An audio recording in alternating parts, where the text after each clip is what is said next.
Good evening, everyone. Welcome to our Wild Rose Coffee Room podcast. The Coffee Room podcast is a joint project of the Economic Education Association of Alberta and the Wild Rose Loyalty Coalition. I'm Danny Hozak. I'm chairman of the Economic Education Association and the president of the Wild Rose Loyalty Coalition. We're thrilled tonight. This is the fourth of our series of Sunday evening podcasts.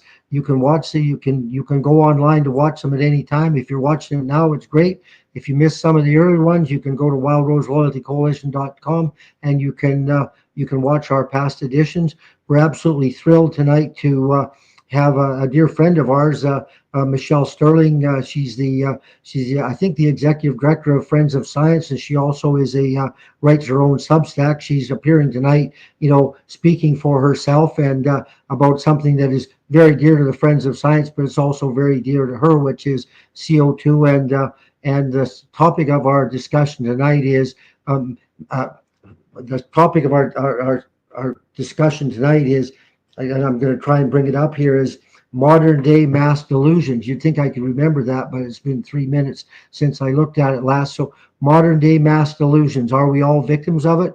Well, we think we are, but the good news is there is a cure. So without further ado, I'd like to welcome Michelle Stirling to talk to us about what she thinks. I think we all agree that the system would like to dilute us, but you're doing your best to keep us from being diluted. So welcome, Michelle, for taking time out of your busy life to share your thoughts on CO2 and a whole host of other things that we are being mass diluted about. So welcome, and I'll turn it over to you. Thanks for being with us.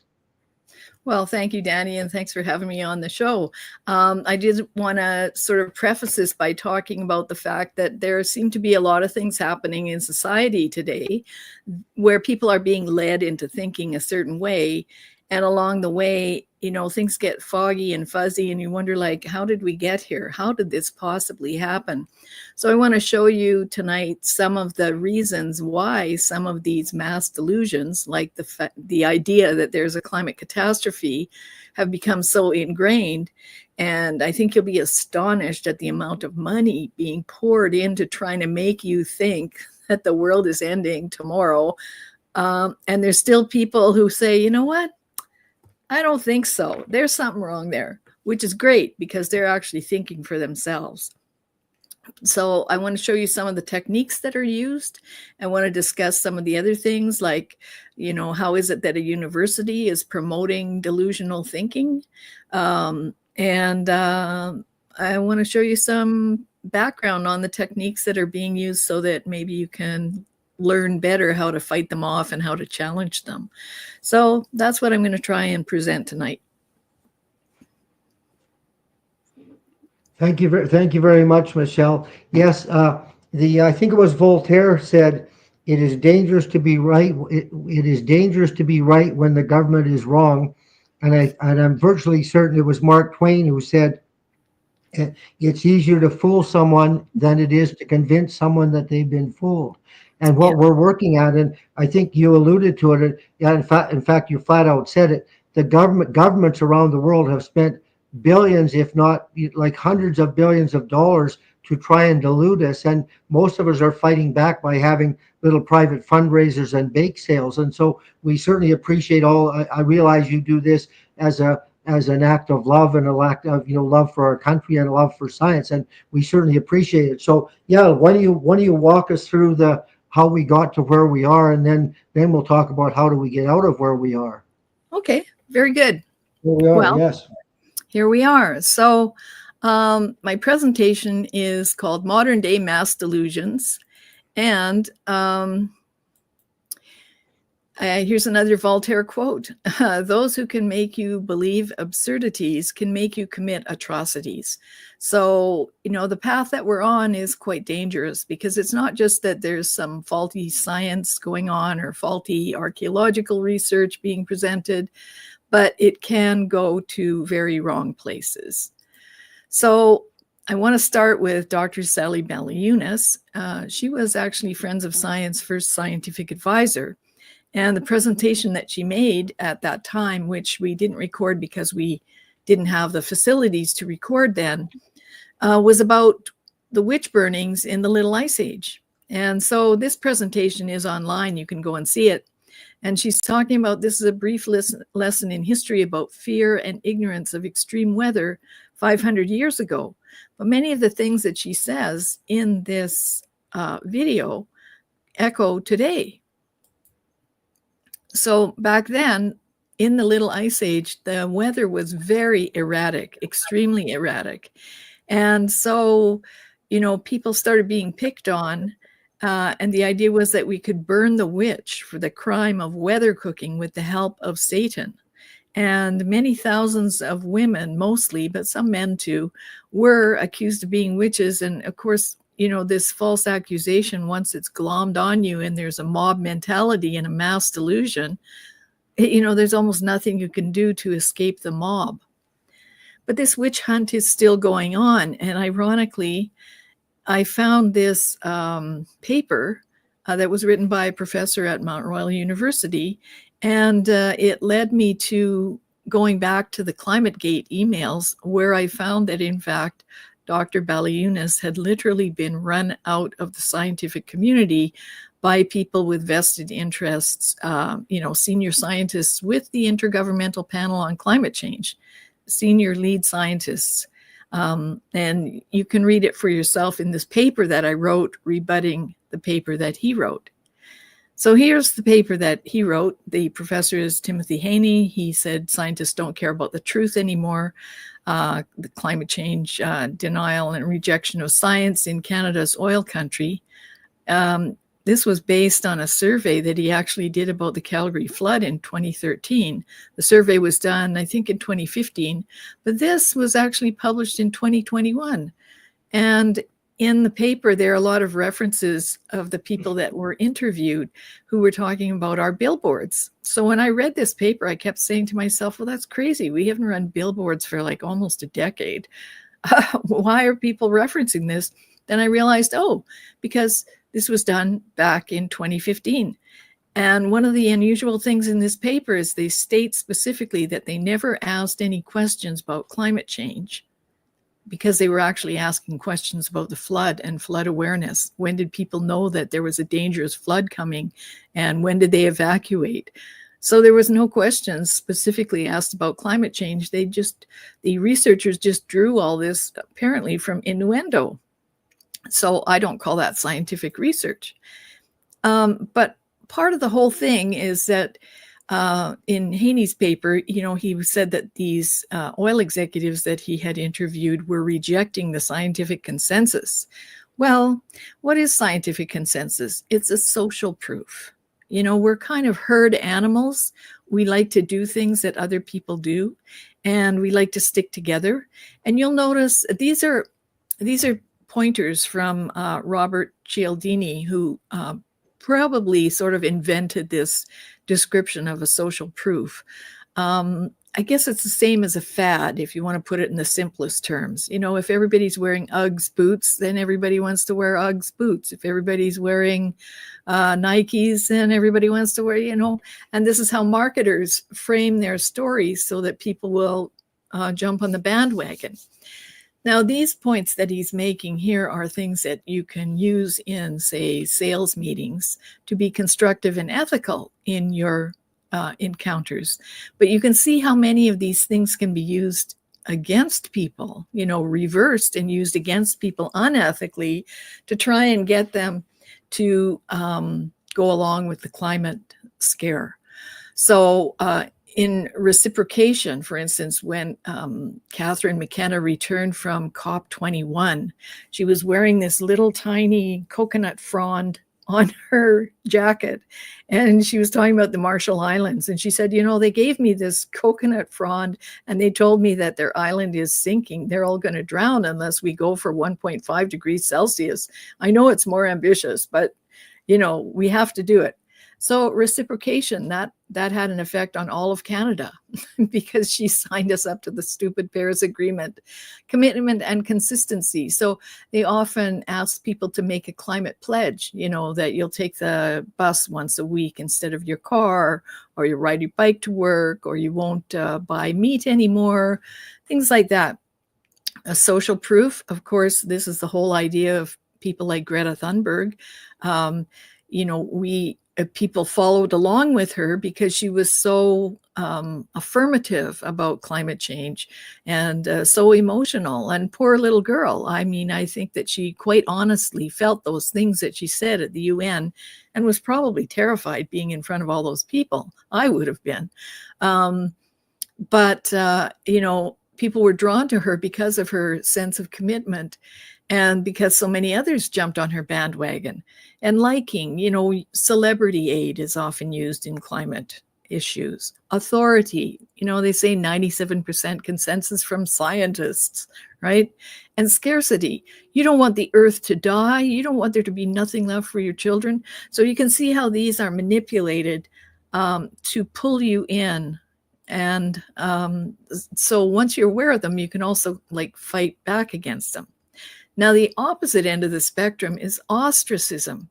That's what happened to Dr. Baliunas, and it's what happened to many other scientists who simply had a rational dissenting view. So ostracism in this context, now I'm switching to the residential school issue.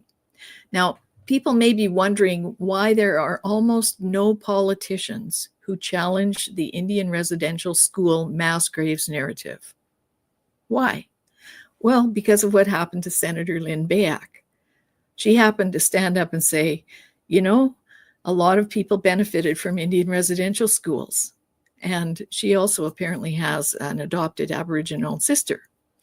So she's not totally removed from that world. Well, they just drummed her out of the Senate. And if you remember at the time, people were sending letters. I sent her a letter affirming that what she said was true. I worked for many years on documentaries under the supervision of Dr. Hugh Dempsey at the Glenbow. He was then the curator. So I felt that what she said was absolutely correct. In fact, Dr. Dempsey was married to Pauline Gladstone, who was the daughter of Canada's first Indigenous senator, and both of them went to Indian residential schools. So anyway, they drummed Lynn Bayak out of the Senate. They ostracized her.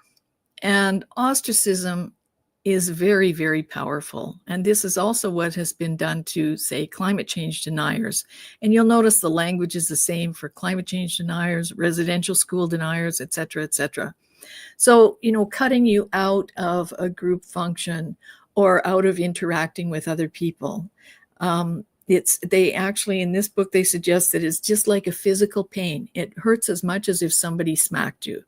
And I think we can all relate to that at some point where, you have a spat with someone you love and then they won't talk with you, and just being cut off. Well, this is on an institutional scale now. And here's a victim of that ostracism, Dr. Frances Widdowson. And it's interesting that it happened to her at Mount Royal University. So they fired her illegally. They terminated her. She was a tenured professor. And she, again, espoused the benefits of residential schools and, oh my gosh, criticized BLM. Well, anyway, she's now done many online presentations on the Indian residential school issue. And she and Simon Hergott recently did this documentary called What Remains, which I recommend that everybody have a look at. She's completely dedicated to finding out the truth on this matter. And she's not unkind. She's just simply direct about it. Where is the evidence? And, I go along with that too. I mean, if you're going to accuse me and my ancestors of genocide, the most heinous crime, well, you better present some evidence And you better do it in a court of law. Usually when people are accused of a heinous crime, like let's say somebody is alleged to have murdered somebody, right? In the news stories, they almost always say, these allegations have not been proven in a court of law. I have never seen that in any of the stories about the Indian residential school graves. So one other psychological element that's at play in all of this is what's called the Ash conformity test. And you can watch a video of this online. Basically, they did a psychological test. They brought together a group of people, all of whom knew what was going on, and one stranger who did not know what was going on. And then they asked everybody which of these is the longest line. And all the people who knew what was going on said the wrong word or chose the wrong line. So, which is the longest line? You normally would choose this one. Well, they chose like this one, right? So the stranger is kind of like, what's going on here? But ends up going along with it because the social proof, the pressure. And they found that if people had to write it down privately, the chances that they chose the right one and diverted from the groupthink was much higher than if they were forced to say it in public. So you can see how those influences are used as well. Now, with respect to the mass grave, mass psychosis, I did this analysis of the media reports that came out. And really, in this case, it is the media that has completely misled everyone. They didn't ask any questions. Like, for instance, if you say there are 215 children missing, I think the first question would be, well, what are their names? Where are their families? Why hasn't anyone looked for them for the past 100 years? How did you suddenly decide this when we've never heard anything about this before? Where are the RCMP? And if there is a mass grave or a set of clandestine burials, then why isn't the RCMP investigating this?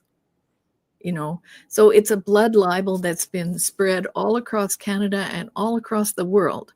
So literally overnight, Canada went from being revered as an international peacekeeper to a global pariah, a genocidal global pariah.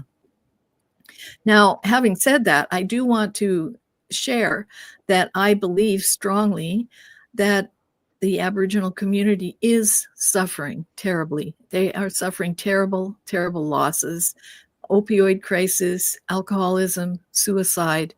The ordinary Aboriginal people really are struggling, really struggling. And sadly, it's being blamed on Indian residential schools when I believe that it's this embedded grief that has piled up over the years. And if you want, both of these are on my website. They're free download. They're also on Kindle if you want to support my work, if you prefer to read a Kindle version. But anyway, so I think there is something to this sense of loss, but I don't think that it's clandestine burials of children murdered by priests and nuns. I think that that is a mass psychosis delusion. So, and this is it. This is a great article by Nina Green. She's a fabulous researcher. She's behind a lot of the work that I've done. And she always has the receipts. She always has like the death certificate, the admission form. So she's not making anything up, neither am I. Anyway, this is a great article where she went through and pulled a bunch of phrases from the diaries of the sisters taking care of the children and how much they love the kids. They really love them. And compare that to what the New York Times has published. Horrible history, mass grave of Indigenous children. So, and nowhere in this story does it say, this has not been confirmed by the police or forensic investigation or anything. So what happens here is that people's minds start working, right? Wow, mass grave, horrible history. So the imagination is gripped by this atrocity propaganda. And then most people are carried away just by that. And they don't ask a question because they think, oh, well, these are journalists. It's their job to ask the questions for us. So This is a very interesting video I recommend people watch because they're talking in this mass psychosis video about how an entire population becomes mentally ill. And this is Gustave Le Bon, who was one of the first people to sort of address the idea of public propaganda. And so this quote says, they turn aside from evidence that is not to their taste, preferring to deify error if error seduces them. Whoever can supply them with illusions is easily their master. Whoever attempts to destroy their illusions is always their victim. And so that's what happened to Dr. Sally Baliunas, and she was simply presenting scientific evidence that countered the burgeoning climate catastrophe claim, but that was it. She became their victim because her evidence would have destroyed their illusion. And they didn't want that to happen because lots of money involved. That's one thing. And so Carl Jung, the great psychologist, said, not earthquakes, not microbes, not cancer, but man himself, who is man's greatest danger to man, for the simple reason that there's no adequate protection against psychic epidemics, which are infinitely more devastating than the worst of natural catastrophes. And he goes on to say, mass psychosis, an epidemic of madness, and it occurs when a large portion of society loses touch with reality and descends into delusions. And how does this happen today? Well, you may have seen this article recently in CBC. People often miscalculate the impact of climate choices, like owning a dog, study says. So what are they using here? They're using guilt, they're using fear, they're using disgust, they're using division. So now, if you own a dog and love your dog, now you feel guilty. If your neighbor hates dogs and is afraid of climate change, then they hate you, right? If you have a dog and you love your dog, but you're afraid of climate change, now you're afraid that your dog is causing climate change. So now you yourself are divided. And if there's, say, a large group of Gretas out there, and they walk past your place and see you with a dog, they're disgusted by the fact that you don't realize that you're miscalculating the impact of climate choices. So all these emotions weaken your rational thinking faculties and make it easier for you to comply. So they're not meant to teach you and enlighten you in any way. They're meant to make you crazy, right? And one person that's cited in this article is talking about why this is an important thing about flying and about the dog and things that you don't think about, is that she says you can see the bottle being recycled. So she's saying, well, recycling doesn't do it like thinking about your dog or flight emissions does. Whereas carbon emissions, that's invisible to the human eye. So that's why we don't associate emissions with flying, said Jie-Ying Zhao, who teaches psychology and sustainability at UBC. Zhao added, it's easier to bring actions to mind that we do more often. Recycling is an almost daily action, whereas flying is less frequent, less discussed. As a result, people give a higher psychological weight to recycling. Of course, there's also a lot of misleading information, like this whole article is misleading. But Canada is funding a number of climate change nudge units, and she happens to run one.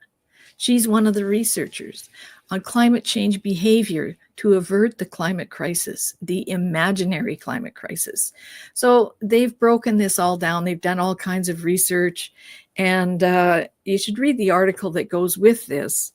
I'm not going to go through it right now, but they take it very seriously, and they're trying every little angle to psychologically convince you to comply. And for instance, look at this. This Innovation, Canada Foundation for Innovation, Climate Change Behavior, they have funded 1,778 projects with a total contribution of $1.2 billion. That's a lot of money. Now, the climate community loves to tie wildfires to climate change because it seems like fire and brimstone, right? Well, look what they're spending on conning you into compliance. $1.2 billion would fire smart a lot of forest, right? And yes, this is another story recently in the Western Standard on the nudge unit, that the Privy Council has a psychological unit to shape Canadian behavior. Climate action is one of their things, and they're spending $720 million on it. That's a lot of money. People are at the food bank. People are hungry. People are homeless. And we're spending all this money on trying to manipulate the public. And in fact, they're lying to you, because this chart shows the emissions. And even though it's 2021, really the ratio hasn't changed much. If anything, China's emissions have gone up more. But here's Canada down here and China way up there. So nothing that you do, nothing that Canada does will stop climate change. Nothing, because it will be completely outpaced by China and the UN and the US and India. But, we're such a small player overall. It's absurd.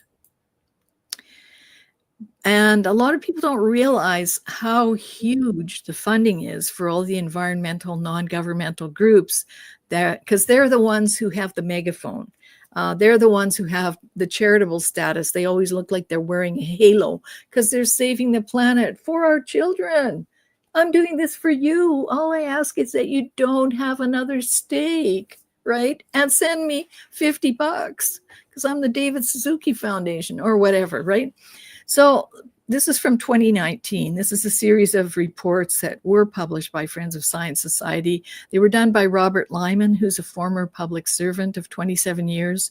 He was a department manager for the government. He was a diplomat, and he's a retired energy economist.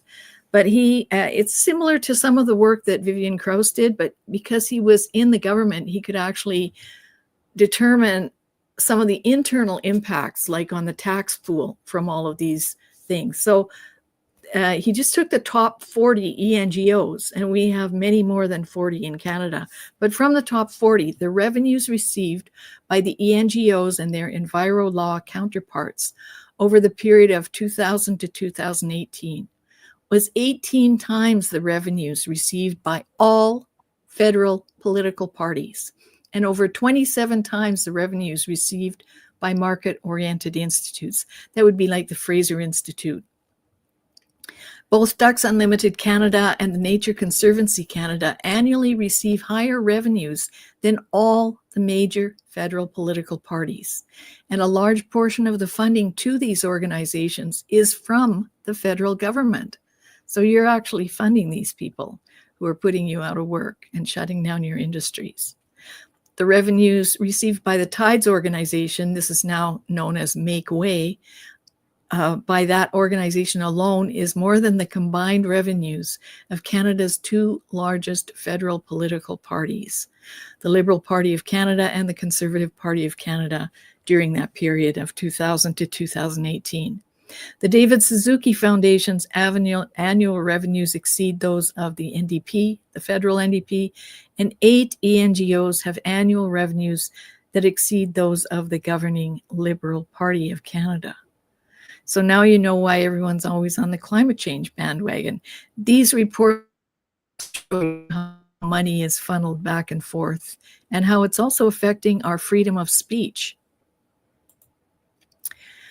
So another factor in the climate hype, shall we say, is, people are trusting and gullible, or they were trusting until 2020. They were more trusting till then. And so triggering your imagination is the most important thing. Now, Dr. Patrick Moore talks about that in his book, Fake Invisible Catastrophes and Threats of Doom. So he notes that almost all of these things are invisible. You can't see them. You can't see polar bears, whether they're drowning or not. You can't see carbon dioxide. You can't see the Balboa tree, whether or not it's dying in Africa. You just, you're told like, oh, these things are happening. Oh my God, we're all going to die. So you're drawn into the story before you even say, wait a minute, I want to verify that. How do I verify that? So, it's like shell games and lotto tickets. We all fall for these things from time to time. But when they are pushed on the public in such a massive way with so much money behind them and so much influence, it's pretty hard to fight off. So I did this little book, and we did a little video, cute little thing with the hedgehog family. And really, it's basically the story of the climate monster under the bed. And Dad comes in and flips the bed over, and there's nothing there. So that's kind of fun to look at.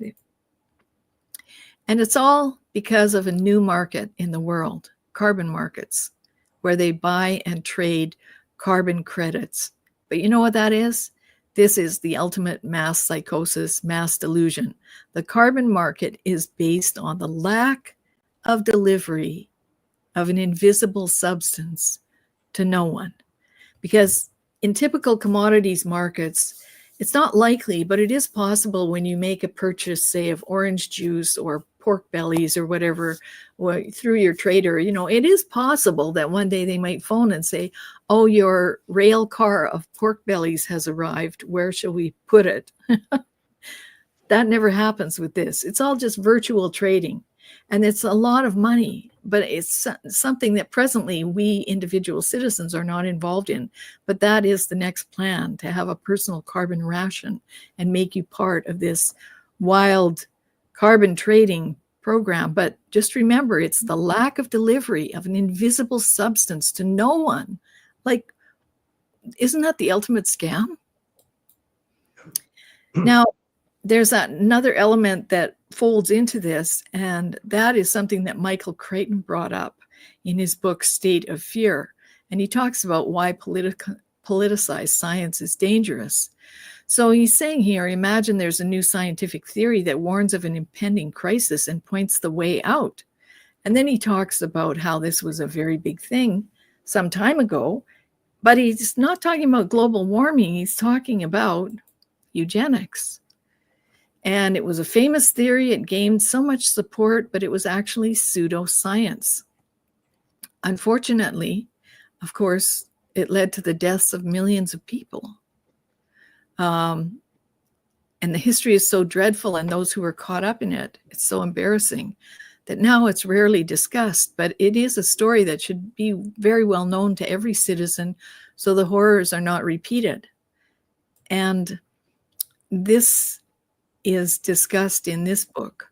Now, if you'll note the dates on the book here he's talking about 1939 to 1945. So that is the Nazi Holocaust of the Jews. 6 million Jews, 6 million other so-called undesirables, dissidents, gays, Roma, disabled people. But this book is about euthanasia in Germany from 1900 to 1945. So it was before the Holocaust happened that under the Weimar Republic, people who were deemed to be useless eaters were sent a notice that someone would come and pick them up and take them to a medical facility for an examination. They would be examined by a doctor there, then sent into a closed room, and they would be gassed to death with carbon monoxide and cremated in a small incinerator on site. Then a note would be sent back to the family, a couple of weeks later, a month later. Oh, so sorry, your loved one died in a medical procedure or died of the flu or something. Anyway, they murdered all kinds of people in Germany before the Holocaust. And it was done on a basis of economics. And it is interesting that after the Holocaust and after World War II, euthanasia and eugenics kind of faded away from public view, but it returned in the embodiment of climate change in around the 1970s. And humans are always deemed to be the problem with climate change, right? That's why they want to manipulate your behavior.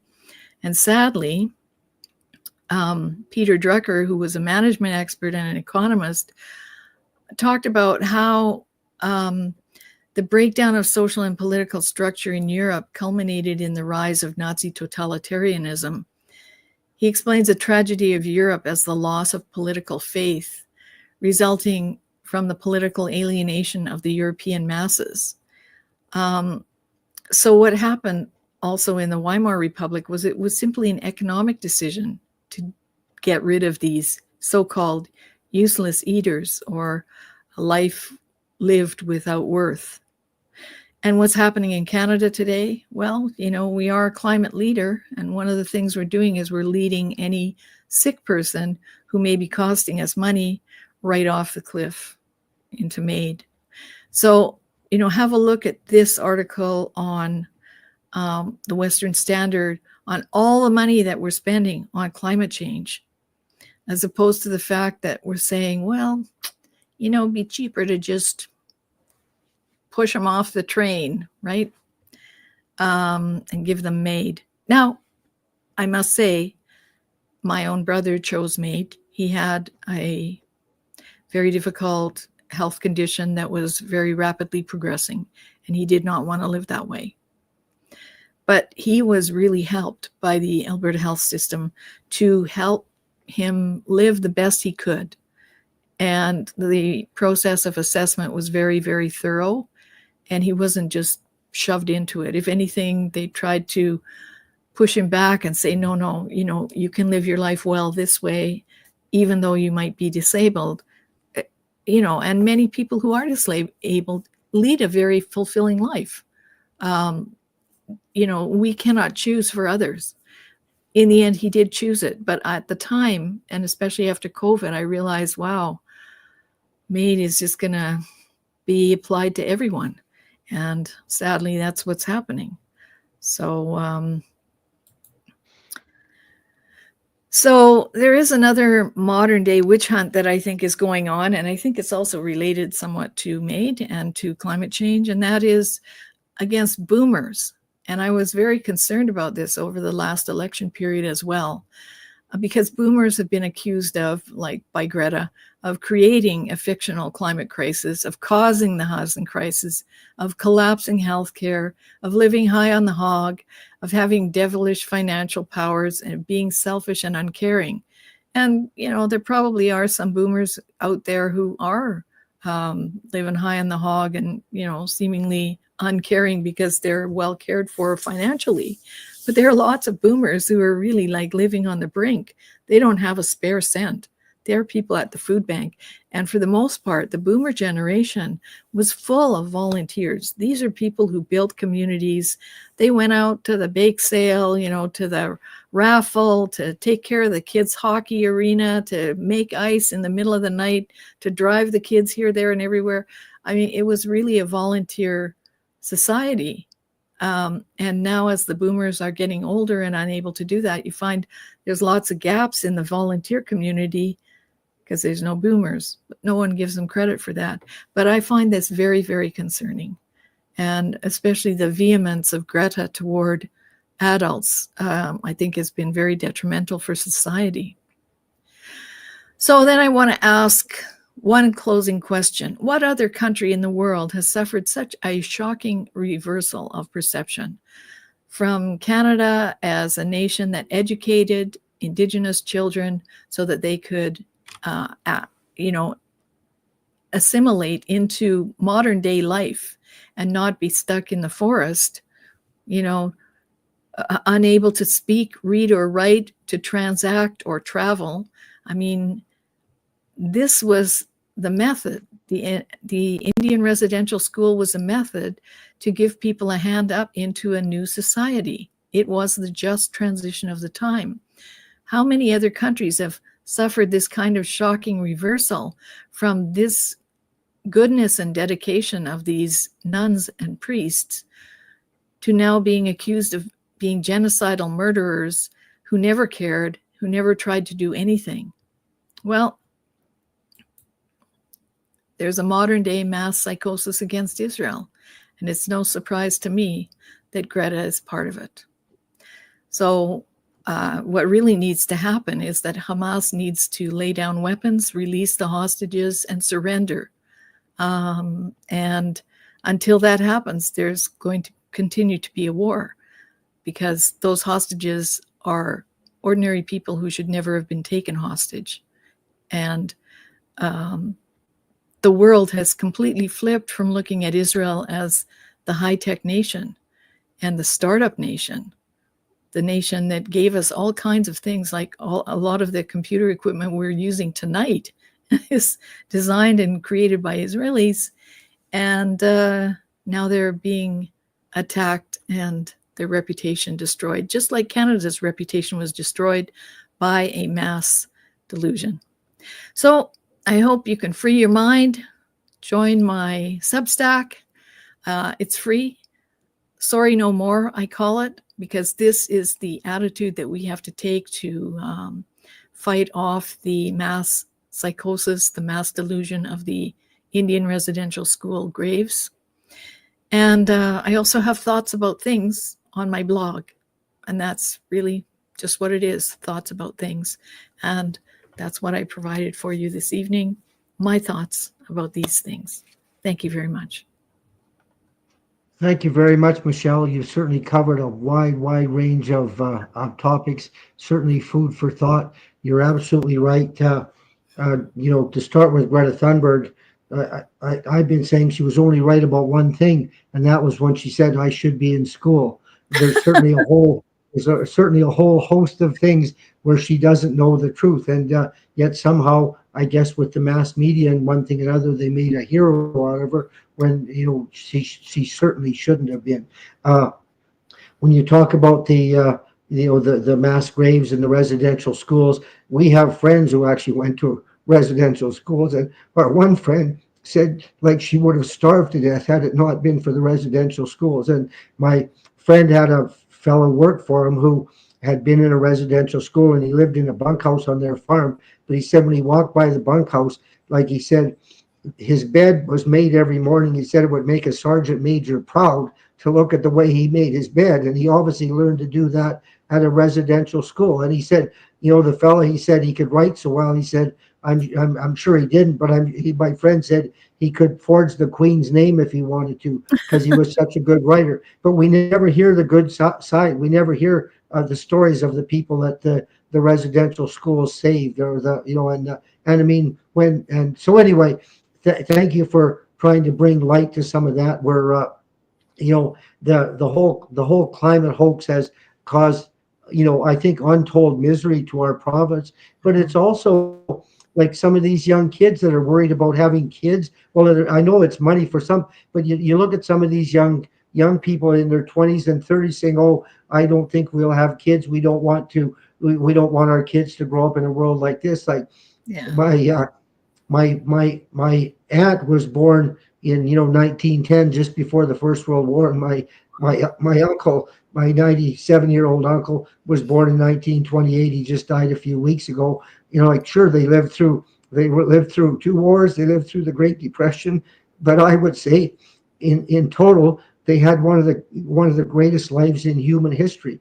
And I think we have the potential. We have every bit as much potential to live as good a life as has ever been lived in human history if we just get at it. But I look at some of these young people who are choosing not to have a family because they don't want their kids to have a tough life, and I think give them a chance. Like, they're so bright.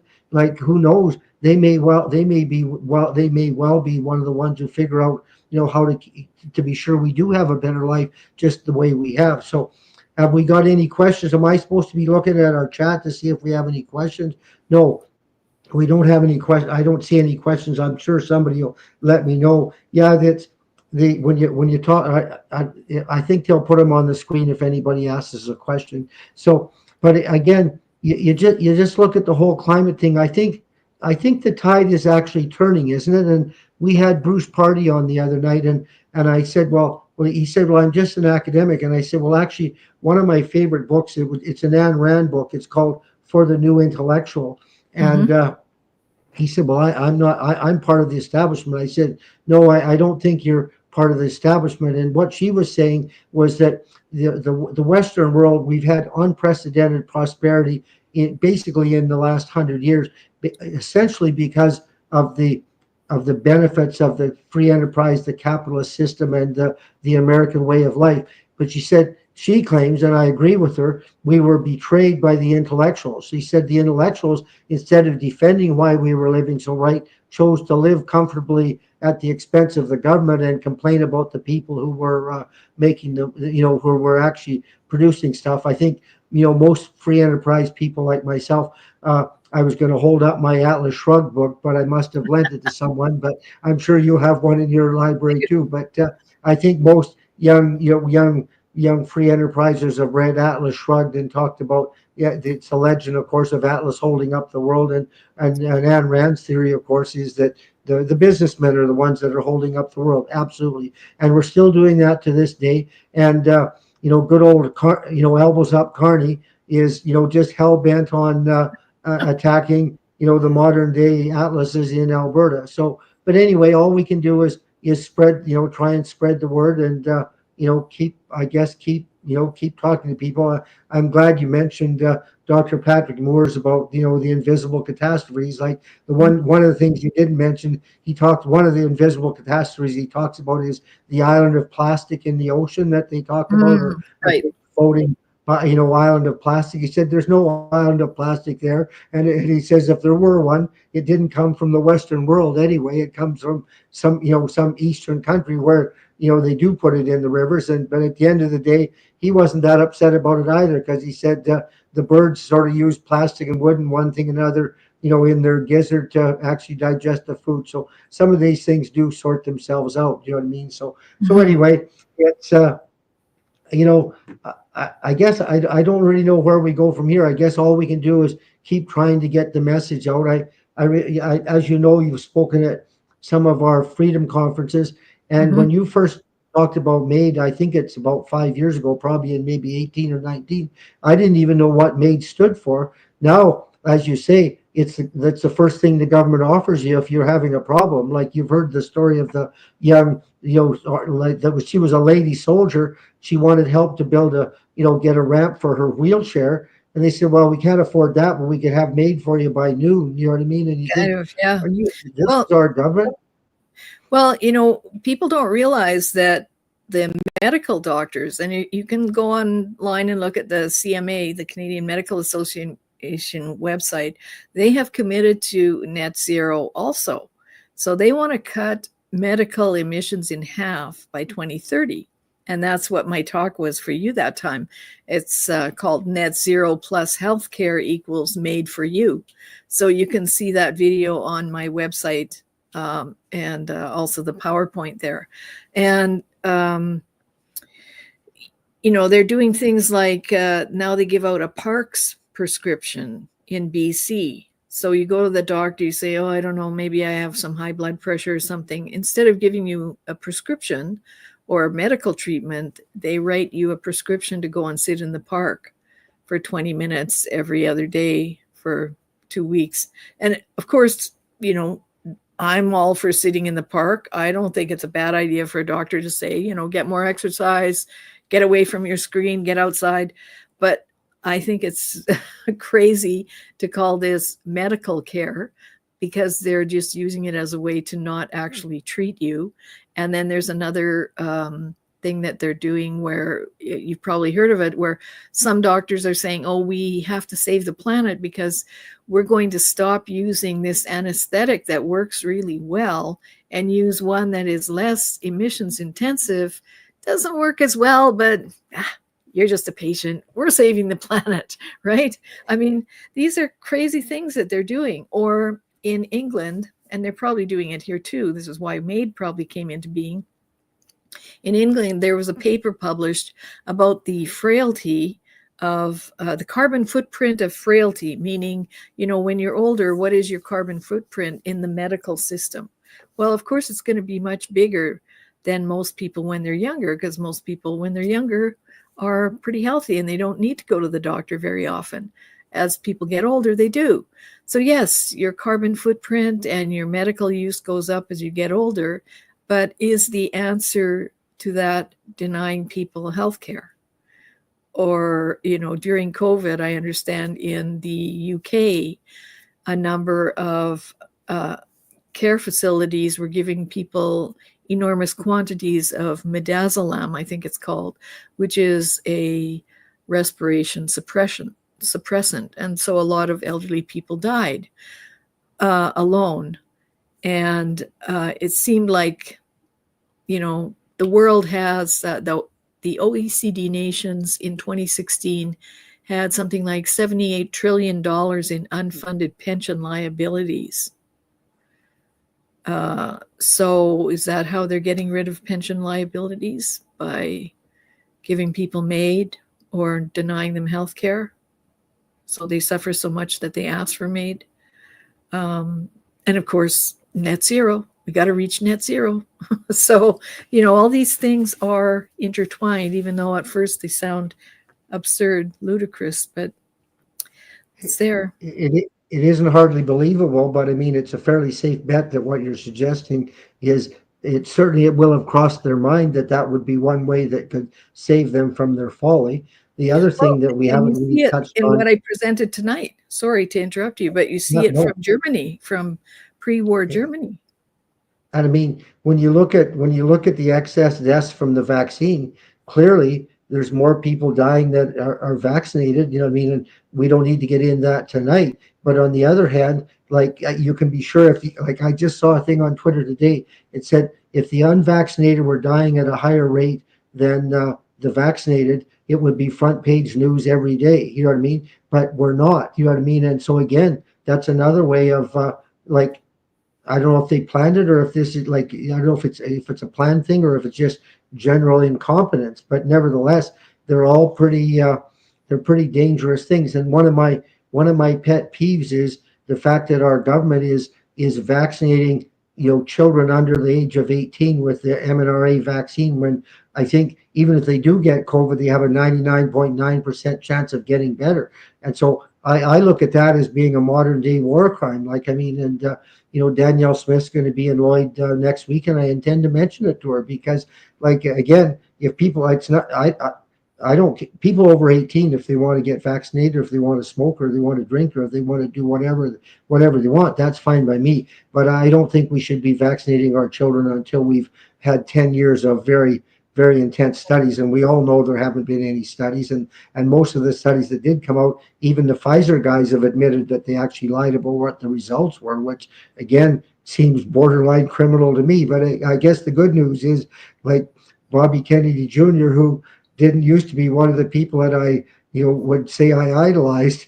I certainly am growing fonder of him by the day as he works quite logically at making America healthy again. Like I think he said when John F. Kennedy, his uncle, was the president, only 1% of the people in America were obese, and now 60 some percent of the people in America are certainly overweight or obese, and it's an absolute epidemic. You know what I mean? So anyway, yeah, it's interesting times, isn't it? And so I guess I guess there's lots of places, and again, you know, like you say, if it's something we don't like, we call it a mass delusion. And if we do like it, we think, well, they just haven't figured it out yet. We're trying to get that message to the masses. So I guess our challenge is to get them to we want to indoctrinate them with our beliefs. But I must admit, it seems to me that like the things that you're saying, the things that a lot of the people you quoted tonight, and as you know, we're going to see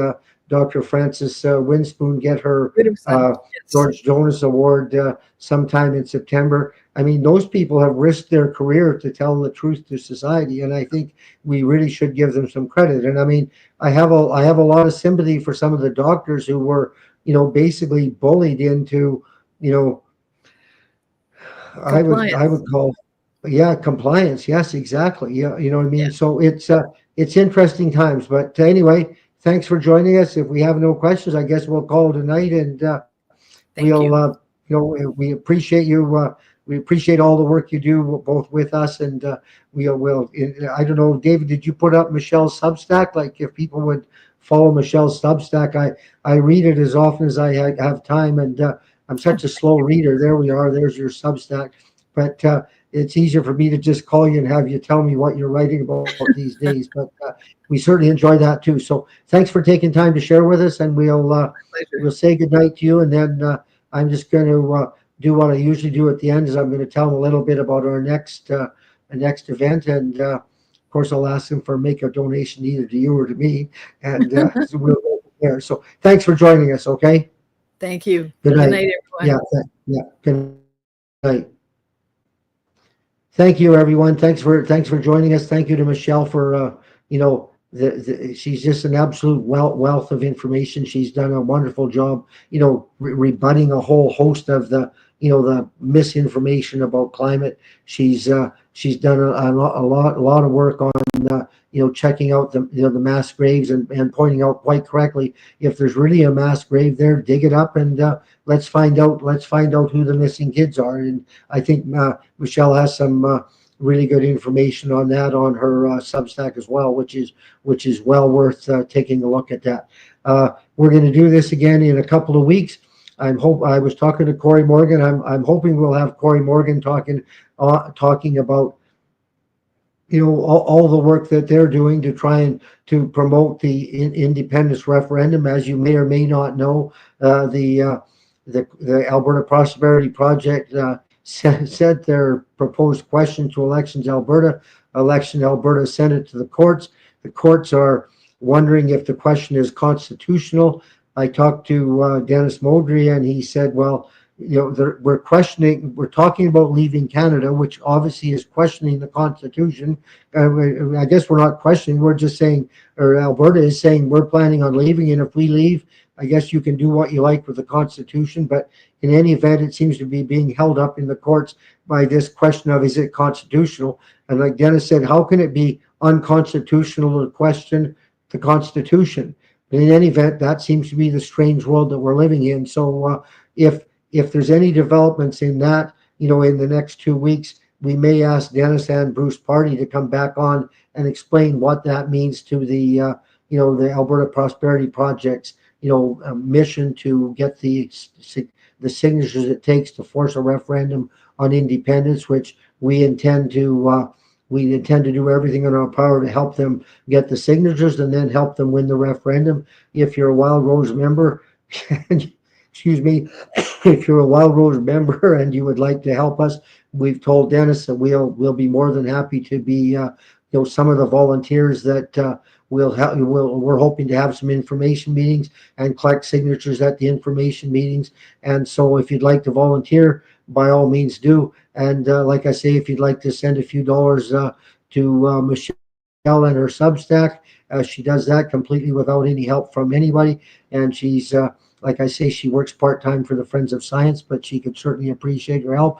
If you'd like to send a few dollars to the Wild Rose Loyalty Coalition, it all costs money to go to meetings and have meetings and rent halls and one thing and another. So having said that, we certainly appreciate you taking time out of your busy lives to be with us tonight. Our past this one will be up on the website fairly soon. The first 3 podcasts are already on the website. You can go there, and if you just click on the YouTube channel, you can watch the podcast at your convenience. So thank you very much for being with us. Thanks again to Michelle, and we'll look forward to you. I think our guest in 2 weeks will be Corey Morgan. I see he's bought a new holiday trailer and he's on holidays. He's panning for gold. I assume if he strikes gold, he'll probably decline to come on. But in any event, hopefully he'll be our guest in 2 weeks, unless the sort of the developments in the referendum, saga